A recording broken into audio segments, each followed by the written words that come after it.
வழக்கமா செய்கிற எண்ணெய் கத்திரிக்காய் குழம்பு மாதிரி இல்லாமல் ஒரு டைம் இப்படி செஞ்சு பாருங்கள். டேஸ்ட் அவ்வளோ நல்லாயிருக்கும். அதுக்கு ஒரு கைப்பிடி சின்ன வெங்காயம், 2 பெரிய வெங்காயம், 2 பல் பூண்டு இதெல்லாம் நம்ம அரைக்க போகிறோம்.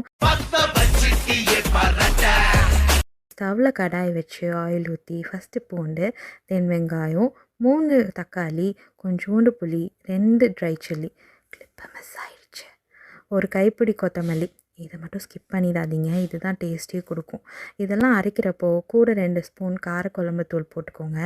எகெயின் அதே கடாயை வச்சு ஆயில் ஊற்றி கொஞ்சம் வெந்தயம், கட் பண்ண சின்ன வெங்காயம், தென் அரைச்ச பேஸ்ட் போட்டு தேவையான அளவு தண்ணி, உப்பெல்லாம் போட்டு குழம்பு கொதிக்கலாம்.